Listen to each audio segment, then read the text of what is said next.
representative of BJP.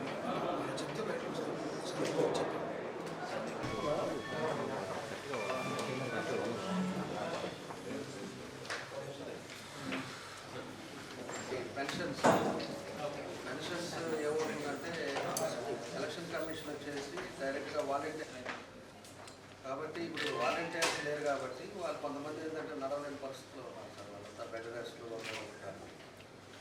మనకి సచివాలయం సిబ్బందిలో లేకపోతే వాళ్ళ చేత మనకి ఇంట్లో తెలియదు ఇచ్చే బాగుంటుంది. ఇదిగా ఎక్కడ కూడా మనకి ఇబ్బందులు లేకుండా పరిస్థితులు కూడా ఈ ఏరియాలో కూడా ఏది ప్రాబ్లం లేకుండా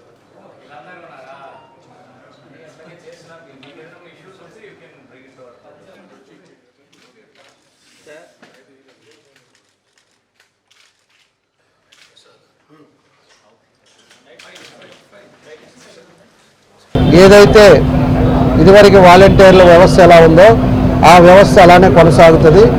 తప్పకుండా ఎవరికైతే ఈ పెన్షన్స్ ఉన్నారో ఇబ్బందులు పడుతున్నారో పెద్దవాళ్ళు వాళ్ళకి ఇదివరకు ఏ విధంగా చేశారో అదే విధంగా వాళ్ళ ఇంటికి వచ్చేసి ఇచ్చే విధంగా కూడా తెలుగుదేశం పార్టీ 4,000 రూపాయలు పెంచి వాళ్ళందరూ కూడా ఇచ్చే విధంగా ఈరోజు తెలుగుదేశం పార్టీ వీళ్ళందరూ కూడా డెసిషన్ తీసుకున్నారని చెప్పి కూడా మేము ఈ సందర్భంగా తెలియజేస్తా ఉన్నాం.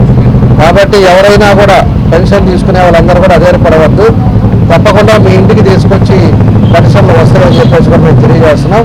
ఇదే పద్ధతిలో రేపు తెలుగుదేశం పార్టీ వచ్చిన తర్వాత కూడా ఇప్పుడు ఇచ్చేది కాకుండా 4,000 రూపాయలు ఇచ్చి అందరూ కూడా ఇంటికి తీసుకొచ్చి ఇచ్చే విధంగా చేస్తామని చెప్పేసి కూడా ఈ సందర్భంగా మేము తెలియజేస్తున్నాం.